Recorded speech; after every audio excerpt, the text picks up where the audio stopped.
창업과세법 5주차 강의 세 번째 시간입니다. 체납처분 살펴보죠. 자, 세금을 체납하거나 지연 납부한 경우에 납세자 같은 경우는 이제 가산세가 부과될 수 있고요. 그 다음에 납세 증명서라든지 관하사업 제한이라든지 그 다음에 명단 공개라든지 이런 불이익을 입을 수가 있고, 그 다음에 이제 체납 처분을 당할 수가 있어요. 그럼 체납 처분이 뭔가? 자, 납세자가 납부 기한까지 세금을 내지 않는 것을 우리가 세금을 체납했다 그래요. 체납. 그리고 이렇게 세금을 체납하게 되면 과세관청은 스스로 직접 법원의 힘을 빌리지 않고 스스로 직접 납세자의 재산으로부터 조세 채권의 강제적인 실현을 도모할 수 있어요. 이런 것을 우리가 체납 처분이라고 해요. 체납 처분. 그러니까 우리가 이제 민사적으로 보면 강제 경매 이런 거 비슷한 거죠. 강제 경매. 그런데 이제 우리가 민사 법률 관계에 있어서는요. 만약에 내가 누구한테 돈을 빌려줬어. 근데 그 사람이 돈을 갚지 않아. 그럼 내가 직접 가서 그 채무자의 재산을 갖다가 경매해가지고 그 경매 대금 가지고 내가 변제에 충당할 수 있나요? 그랬다가는 큰일 나요. 그랬다가는 형사처벌 당해. 어떻게 해야 돼? 법원의 힘을 빌려야 돼. 그래서 법원에 대여금의 지급을 구하는 소송을 제기해서 승소 판결을 받으면 그 승소 판결에 기해서 또 법원에 강제 집행 신청을 하는 거예요. 그래서 법원에서 이제 강제 집행 절차를 거쳐서 그렇게 해가지고 내가 이제 그 변제를 받게 되는 거죠. 그런데 이 세금을 체납한 경우에는 과세관청이 법원에 세금을 달라고 법원에 청구를 하고, 그리고 법원의 힘을 빌려 강제 경매하는 게 아니에요. 여기선 과세관청이 직접 이게 자력집행권이라고 그래. 자력집행권. 과세관청이 직접 채무자의 재산을 압류한 다음에 매각을 해서 매각 대금으로부터 체납된 세액을 충당할 수 있어요. 이걸 체납처분이라고 하죠. 자, 조세채권의 우선 한번 봐요. 조세채권은 납세자의 총 재산을 목적물로 해서 법률상 당연히 발생한다. 그래서 등기, 등록 등의 공시 방법 없이 원칙적으로 다른 모든 채권에 우선한다. 기본적으로 채권은 상호 간에 우열 관계가 없어요. 그러니까 채권이 먼저 성립했다고 우선권이 인정되지 않아요. 그래서 채권은 항상 평등해요. 응? 채권자 상호 간에는 우선순위가 없어. 이게 원칙이야. 근데 채권하고 물건은 뭐예요? 물건에 대한 권리거든. 예를 들어 소유권, 그 다음에 부동산 같은 경우 저당권 생각하시면 돼요. 여러분이 은행에 가서 돈을 빌리면 은행에서 담보 요구하잖아. 그럼 그 담보 중에 대표적인 건 부동산이지. 그러니까 여러분이 살고 있는 부동산을 담보로 잡히고 돈을 빌리는 거죠. 이때 담보로 잡히는 건 우리가 이제 저당권, 저당권이나 근저당권이나 개념은 같아요. 다만 이제 근저당권은 채권 최고액까지 이제 중간에 이제 변제를 하게 되면 그 빌린 돈이 오르락내리락 하잖아요. 근데 채권 최고액을 딱 정해놓고 그 채권 최고액을 일정한 채권 최고액을 한도로 해서 이제 돈을 빌려준다. 그래서 근저당권이라고 그러는데 근저당권이나 저당권이나 본질적인 성질은 같아요. 그러니까 법원으로부터 이제 저당권, 대부분 다 근저당권이지만 이렇게 저당권을 설정을 하고 돈을 빌린단 말이에요. 이때 이 저당권, 이건 물건이에요. 그 부동산의 교환 가치를 지배하는 권리죠. 이렇게 저당권을 설정해서 돈을 빌린다든지 이렇게 한단 말이에요. 근데 이때 이 저당권 같은 경우는 뭐예요? 저당권은 일반 채권보다 우선하죠. 그래서 저당권이 설정된 부동산에 대해서 경매 절차에 들어가게 되면 누가 먼저 변제받아? 저당권자가 먼저 변제받아요. 경락대금으로부터 저당권자가 먼저 경락을 받고, 저당권자가 먼저 변제를 받고, 그 다음에 이제 채권자들, 이제 저당권보단 다 후순위지. 채권자들이 쭉 이렇게 변제를 받는단 말이에요. 그래서 채권자들 상호 간에는 우선순위가 없으니까 어떻게 돼? 채권 가액에 비례해서 변제를 받아요. 이게 원칙이야. 그런데 우리 이제 법률에서 어떤 정책적인 목적에 따라서 채권인데 마치 물건처럼 우선권을 인정하는 것들이 몇 개가 있어. 우리가 지난번에 살펴봤었지. 응? 우리 그때 상가건물 임대차 보호법 봤잖아. 그때 상가건물 임대차 보호법에서 뭐라고 했어요? 대항 요건을 갖추고 확정일자를 받으면 우선 변제권이 인정된다 그랬잖아. 일반 채권보다 우선한다 그랬잖아요. 그리고 경우에 따라서는 나중에 설정된 저당권보다도 우선하죠. 물론 저당권이 먼저 설정돼 있으면 그 저당권이 우선하지만, 응? 그래서 분명히 이것도 임차 보증금 채권이잖아. 그런데 어떻게 우선 변제권이 인정되는 경우죠. 이런 것들이 있어요. 예를 들어 임금 채권, 임금 채권도 일반 채권보다는 우선해요. 응? 이렇게 채권인데 우선권이 인정되는 경우가 있어요.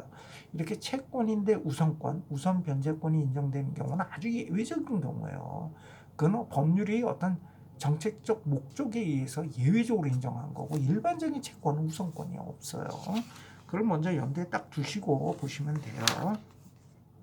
그런데 이 조세 채권은 뭐야? 조세 채권도 일종의 채권의 성질을 갖잖아. 과세관청이 납세금자에 대한 채권. 그런데 이 채권도 우선권이 인정된다. 이거 우선권이 일반 채권보다는 우선한다. 일반 채권보다는 우선해요. 그런데 조세 채권의 우선권은 우선 변제를 받을 수 있다는 점에서는 저당권과 같은 담보물권의 우선권과 우선 변제권과 유사하죠. 그죠? 우선 변제권. 그 임차보증금 채권, 우선 변제권이 인정되는 임차보증금 채권도 역시 비슷해요. 비슷해. 그런데 이 조세 채권, 조세 채권에 있어서 우선권은 어떤 점에서 차이가 있냐면 얘는 공시 방법이 없어. 자, 저당권 같은 경우에는 어디에 나타나요? 부동산 등기부에 보면 부동산 등기부가 그 맨 앞에 이제 표제부 등기가 있어요. 그 건물의 표시가 나타나지. 그 다음에 그 뒤에 보면 갑구, 을구가 있어. 갑구는 이제 소유권에 관한 내용이 적혀 있는 거고요. 을구는 주로 저당권이에요. 거기 보면 이제 저당권 다 표시되어 있단 말이에요. 채권 최고액, 채권자 이게 다 나와 있어요. 이렇게 부동산 등기부에 공시가 돼 저당권은. 근데 조세 채권은 공시 방법이 있어요? 없어요. 없어. 얘가 법인세, 소득세, 무슨 세금 체납했는지도 몰라. 물론 압류가 돼 있으면 압류 등기가 돼 있으면 알겠지만 별도의 공시 방법이 없어요. 이렇게 별도의 공시 방법 없이 납세자의 총 재산에 대해서 우선 변제권이 인정되는 거야. 그러니까 굉장히 강력한 거죠. 응? 강력한 거야.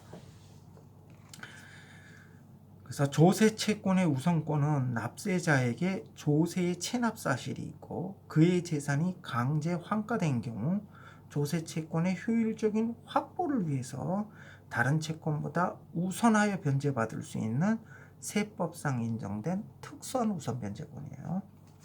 자, 그런데 이제 이렇게 조세 채권이 있는 경우에 이렇게 조세 채권이 일반 채권보다는 우선한다 그랬잖아.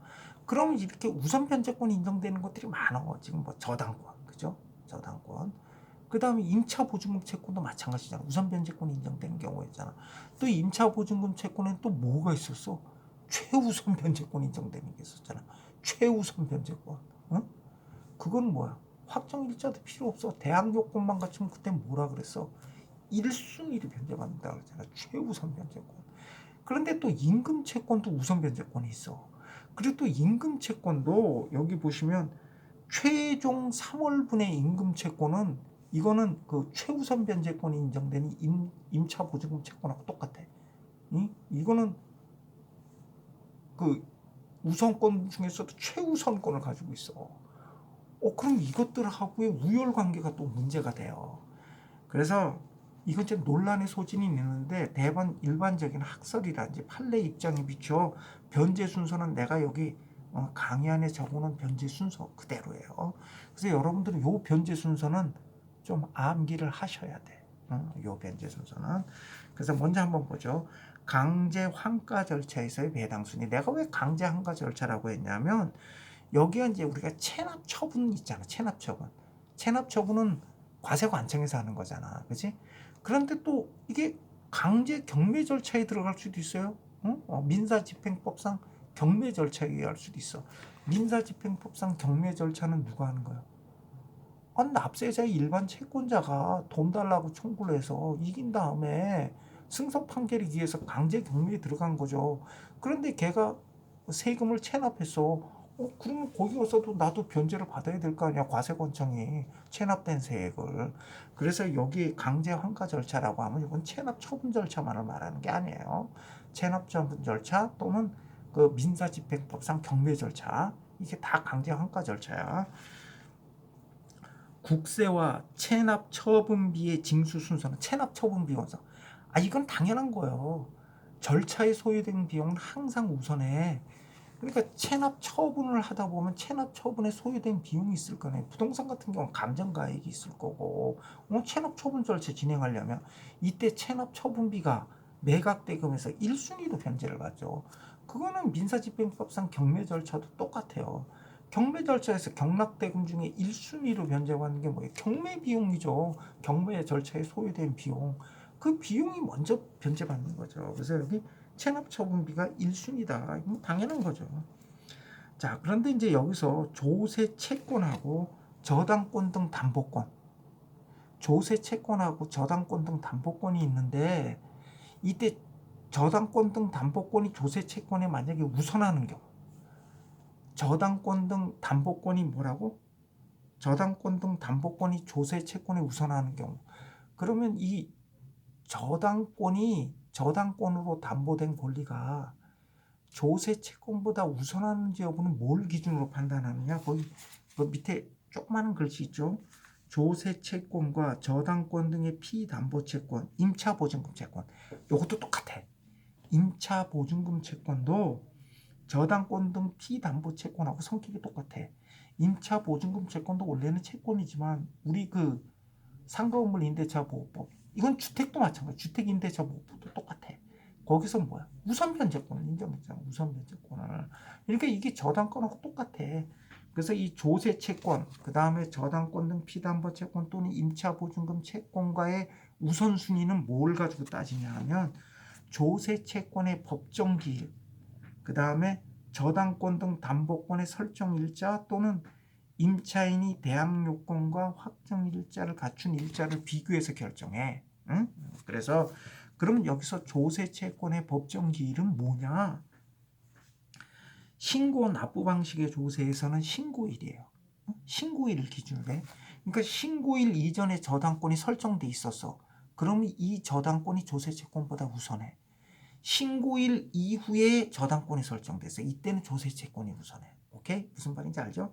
그 다음에 부가가세 방식 조세의 경우에는 납세 고지서가 발송된 날짜.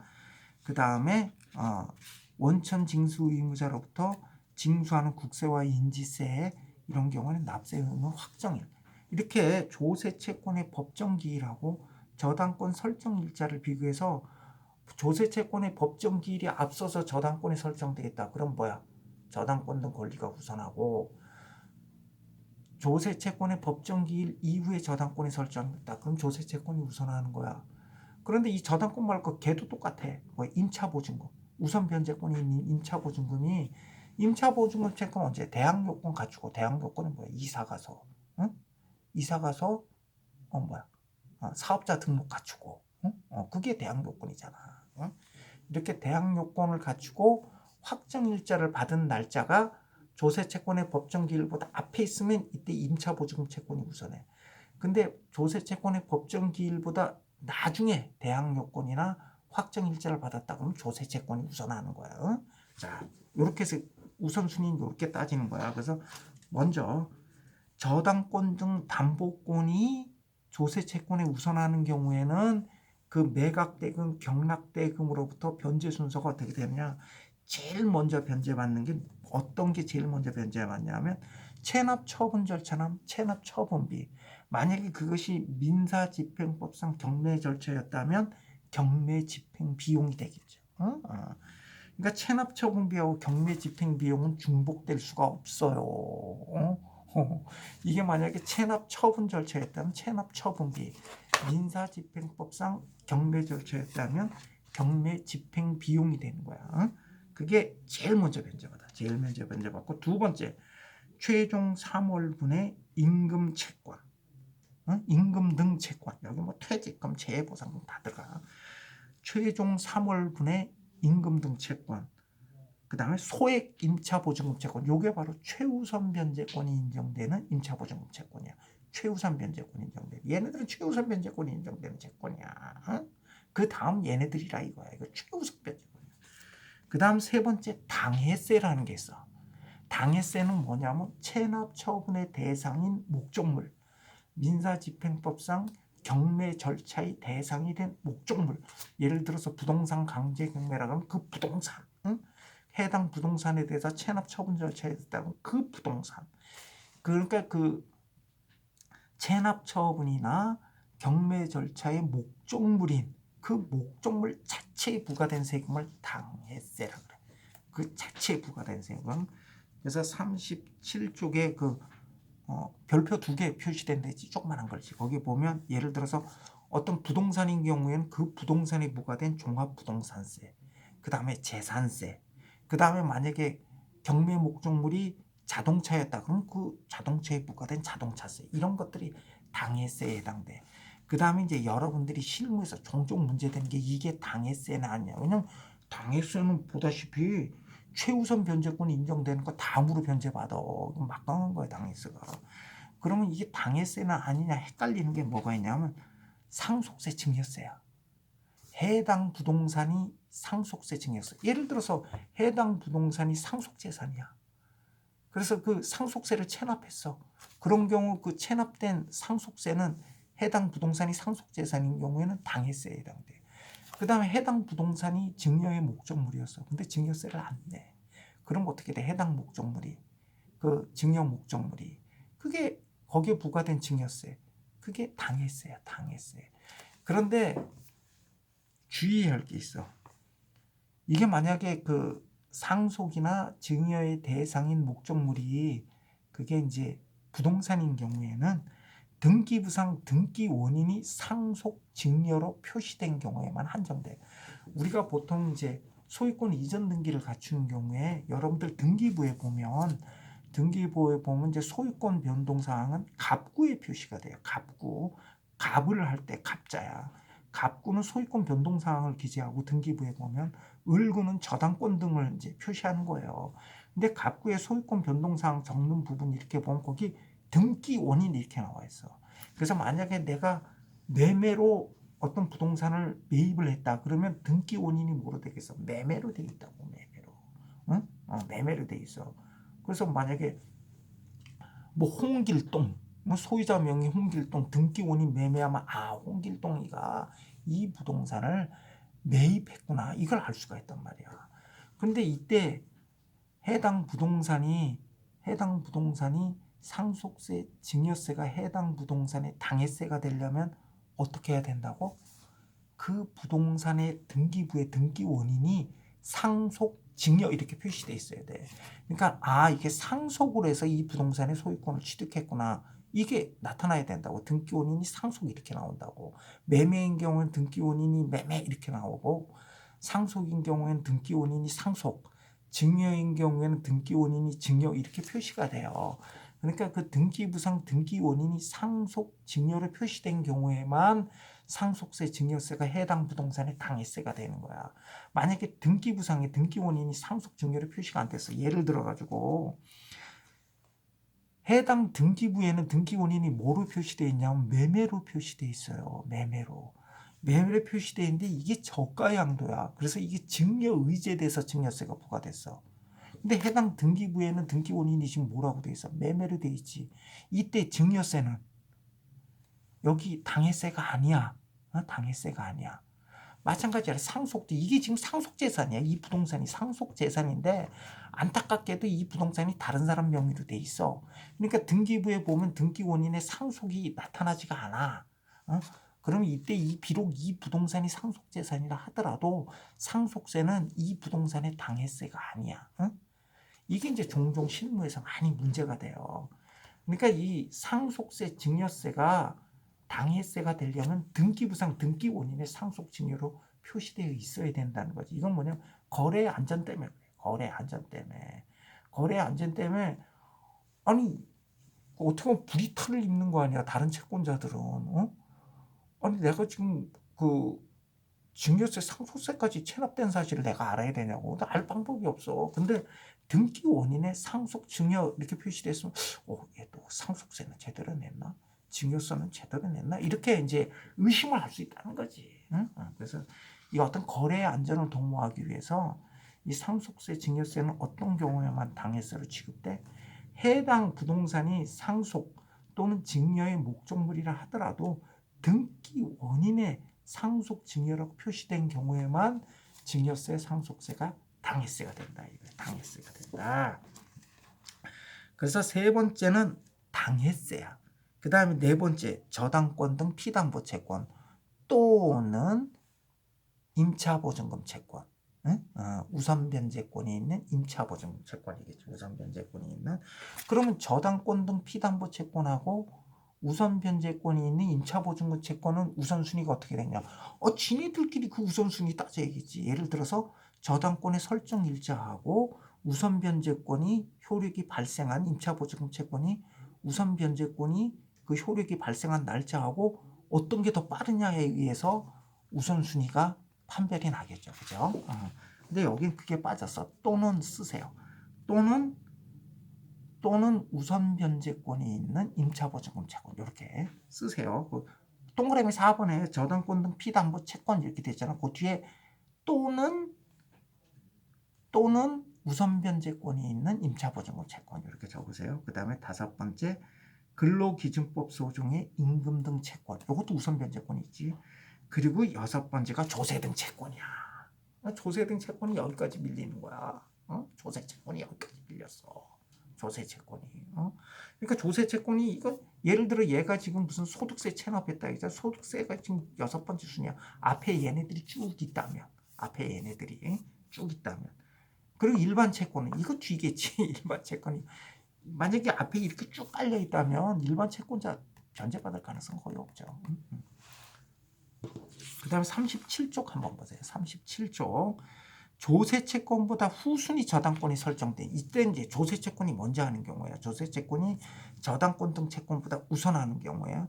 우선변제권인 임차보증금 채권보다 우선하는 경우예요. 자, 이때는 1순위로 그 매각대금 중에 1순위로 누가 변제받아? 체납처분비 또는 경매집행비용. 항상 비용이 먼저 절차 비용이 먼저 변제받는 거예요. 두 번째 최종 3월분의 임금 등 채권 또는 소액 임차보증금 채권 얘네들은 최우선 변제권이 인정되는 거라고 그래서 그 다음에 세 번째 당해세를 포함한 조세채권이야. 당해세를 포함한 조세채권. 그 다음에 네 번째가 저당권 등 피담보채권 또는 우선 변제권이 있는 임차보증금 채권. 그 다음에 다섯 번째 근로기준법 소정의 임금채권. 요 순서야. 요 순서는 여러분들이 좀 요 숙지를 해주세요. 숙지를 해주셔. 그 다음에 조세 상호간의 우선순위 한번 보죠. 조세 상호간의 우선순위 첫째 당해세. 그 다음에 두 번째 납세 담보가 설정되어 있는 경우는 납세 담보가 설정된 조세채권. 세 번째는 압류를 먼저 한 조세채권. 압류를 먼저 한 조세채권이라는 게 뭐냐면 예를 들어 어떤 과세관청이 먼저 압류를 딱 했어. 근데 그 다음 이제 예를 들어서 이 사람이 지방세 체납했어. 그래서 대전시장이 압류를 했어. 그 다음에 얘가 지금 법인세를 체납해가지고 북대전 세무서장이 딱 들어갔더니 먼저 압류를 해놨네.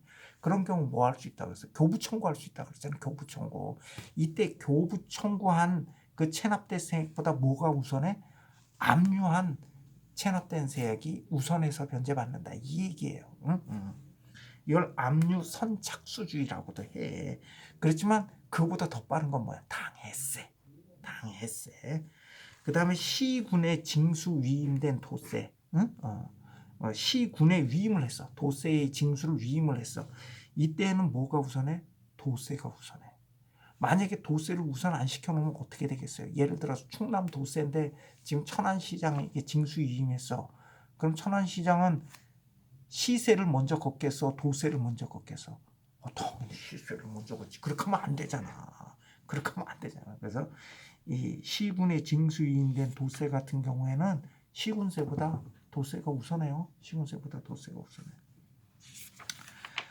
자, 이게 이제 체납 처분 절차야. 체납 처분 절차 중 조세 채권의 우선순위에 대해서 우리가 지금 살펴봤어요. 이게 좀 어떻게 보면 좀 어려워. 이 부분이 좀 까다롭고 좀 어려워. 응?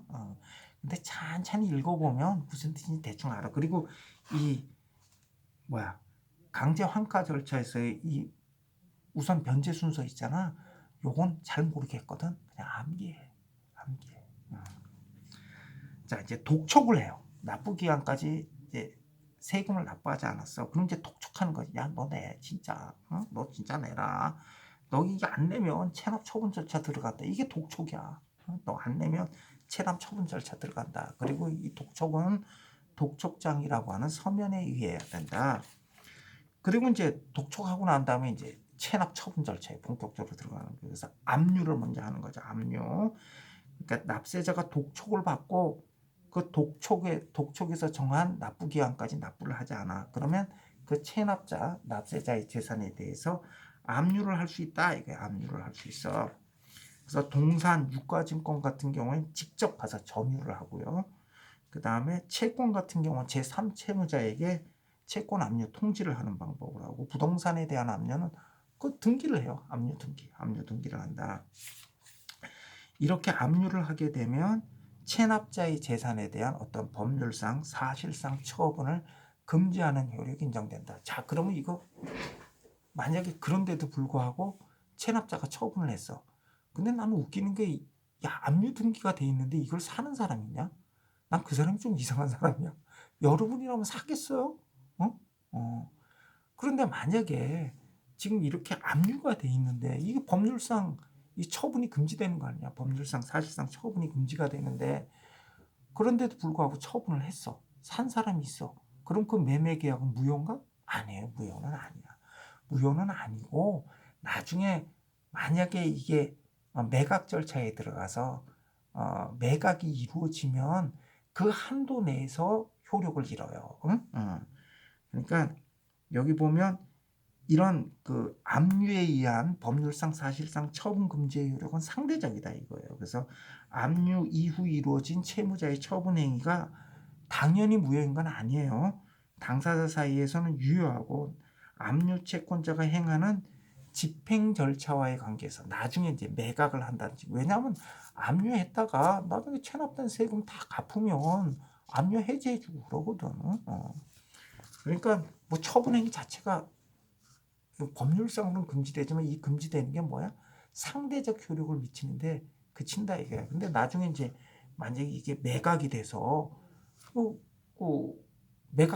경락받은 사람이 있을 거 아니에요. 매각받은 사람이 이제 매각 대금을 완납하면 이제 본인이 소유권을 갖는단 말이야. 이럴 때 그 납세자가 한 처분 행위는 효력을 상실하는 거예요.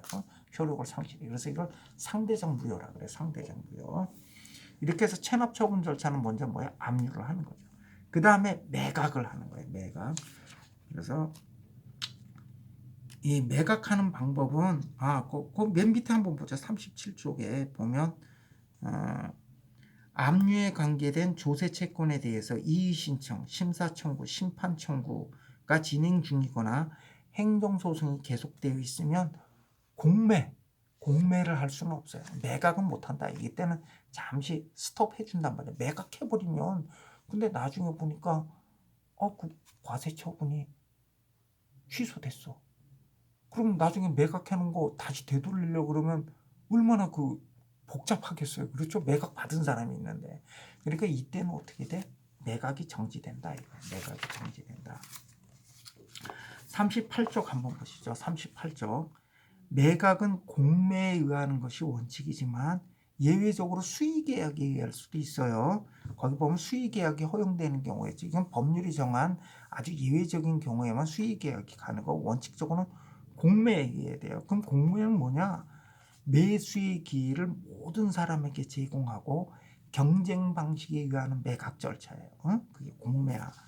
그래서 공매 공고 기간은 10일이고 세무서장은 이제 여러 사람들한테 공매 공고를 하죠. 공매 공고를 하고, 그 다음에 그 체납자라든지 납세 담보물의 소유자, 뭐 하여튼 만약에 그것이 공유물인 경우에는 공유자, 그리고 거기 저당권이 설정되어 있으면 저당권자 등에게 공매 통지를 해줘야 돼요. 그러니까 공매 공고는 일반 대중에게 이렇게 이 재산 공매한다 이렇게 공고하는 거고, 공매 통지는 그 공매 대상인, 매각 대상인 목적물의 권리자들, 이해관계인들에게 통지를 해주는 거예요. 그 통지를 해줘야지. 그래서 와서 뭐 자기가 뭐 그 매각 절차에 참여하든지 해서 뭐 매각을 받든지 그렇게 할 거 아니에요. 그리고 공매는 세무서장이 하는 것이 원칙이지만 필요한 경우에는 한국자산관리공사에서 대행할 수도 있어요. 대행하는 경우도 많이 있어요. 그리고 한국자산관리공사가 공매 대행을 하더라도 공매는 세무서장이 한 것으로 간주가 된다. 그래서 세무서장이 이제 공매에서 낙찰자, 경락자 또는 수의계약에 의한 경우는 수의계약에 의한 매수인이 될 사람에 대해서 매수 청약을 한 재산을 그에게 매각하기로 하는 결정을 우리가 매각결정이라고 해요. 매각결정. 자, 이렇게 매각결정을 하게 되면 체납자와 최고 청약자, 원래 그 매각의 대상인 목적물은 누구야? 체납자 거지. 납세자 거잖아요. 이거 지금 매각은 지금 과세관청이 하고 있지만 소유자는 체납자 거 아니야. 그리고 체납자하고 최고 청약자 간에 매매 계약이 성립한 것으로 된다. 강제로 매매 계약이 성립한 것으로 돼. 체납자는 팔고 싶겠어요? 팔고 싶지 않지. 근데 세무서장이 매각 결정을 딱 해버리면 체납자하고 최고 청약자 간에 매매 계약이 성립을 한다. 매매 계약이 성립을 하고, 이때 최고 청약자, 즉 매수인은 대금 납부 의무를 부담한다. 그래서 이 매수인이 대금을 납부하게 되면 이제 소유권을 취득하고요. 세무서장이 이렇게 매수 대금을 수령한 때 그 한도 내에서 체납액을 징수한 것으로 이렇게 간주가 돼요. 그리고 이제 청산, 마지막에는 청산 절차, 뭐 이건 뭐 충당 절차, 뭐 배분 절차라고 하는데 우리 법률에서는 청산 이렇게 표시하고 있어요. 그래서 압류재산의 매각대금 등 체납 처분 절차로 획득한 금전을 아까 그 배분 순서 있었죠? 배분 순서에 따라서 배분하고 체납세에게 충당하게 된다 이거예요. 거기 체납 처분 절차 제가 순서를 쭉 적어놨어요. 그래서 재산을 압류하고, 그 다음에 압류 관세의 공매 대행을 해. 누구한테? 한국자산관리공사한테. 그 다음에 매각 예정 가격을 결정하게 돼요. 주로 이제 감정을 통해서 부동산 같은 경우에 이제 매각 예정 가격을 이제 결정을 하고, 그 다음에 공매 공고, 공매 통지를 하고, 그 다음에 입찰 들어가서 공매 보증금 납부하고 매각 결정. 그 다음에 뭐 대금 납부 기간을 지정해서 매수 대금 납부를 받고 권리 이전 절차를 거쳐서 그 다음에 뭐 돈을 받은 돈 같은 이제 배분을 하게 되는, 이런 식으로 이제 체납 처분 절차가 이루어진다. 예, 5주차 강의는 여기까지 살펴보고요. 창업 중소기업의 세액 감면부터는 다음 6주차 강의 때 여기서부터 살펴볼게요. 예, 여러분 수고하셨습니다.